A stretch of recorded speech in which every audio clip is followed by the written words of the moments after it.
কাকা, আমি কিভাবে নিজেকে পরিবর্তন করব, বদলাবো? সুন্দর একটা প্রশ্ন করেছিস। তুই যদি নিজেকে পরিবর্তন করতে চাস, বদলাতে চাস, তাহলে অবশ্যই তোর প্রথম যেটা লাগবে সেটা হলো শিক্ষা।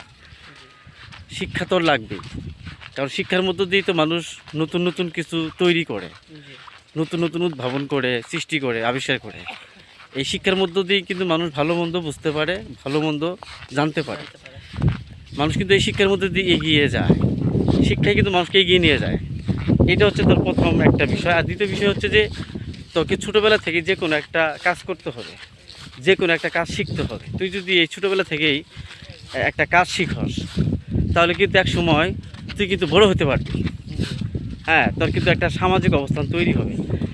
আর এই সামাজিক অবস্থান তৈরি করতে গেলে তোকে অবশ্যই সৃষ্টিশীল কাজ শিখতে হবে, যে কাজে তোর সম্মান এনে দিবে এবং তোর টেকাও এনে দিবে। আর এই বর্তমানের পৃথিবীটা হচ্ছে ধনতন্ত্র পৃথিবী, পুঁজিবাদের পৃথিবী, অর্থনৈতিক পৃথিবী। এই পৃথিবীতে যার টাকা আছে তার সব আছে, আর যার টাকা নাই তার কিন্তু কোনো কিছুই নাই। আর এই টাকা দিয়ে কিন্তু এখন মানুষের চরিত্র নির্ণয় করা হয়। হ্যাঁ, ধর যার টাকা আছে সে মূর্খ হইলেও জ্ঞানী, আর যার টাকা নাই সে জ্ঞানী হইলেও কিন্তু মূর্খ।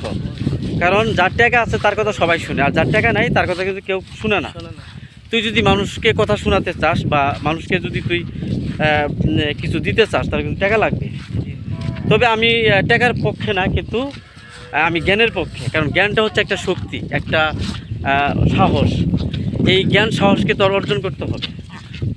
হ্যাঁ, জি। আর জ্ঞান সাহস অর্জন করার পাশাপাশি তোকে কিন্তু যে কোনো একটা কাজও করতে হবে। জি। সুতরাং যদি এগিয়ে যেতে চাস তাহলে অবশ্যই তোকে কাজ শিখতে হবে, জি। এবং এখন থেকে তুই একটা কাজ শিখে নি। জি। যদি নিজেকে বদলাতে চাস, পরিবর্তন করতে চাস, তাহলে তাহলে কাজ এখন শিখতে থেকে হবে, কাজ শিখতে হবে আর সৃষ্টিশীল কাজ শিখতে হবে। কাজ আর শিক্ষা। শিক্ষা, গুড। পাশাপাশি তোর যে মানে কিছু সংসারের কাজ আছে সেটাও কিন্তু তোকে করতে হবে। অর্থাৎ অলস অবোধ মানে জীবনযাপন করা যাবে না। জীবনকে অন্যভাবে দেখতে হবে। বুঝতে পারছস? গুড।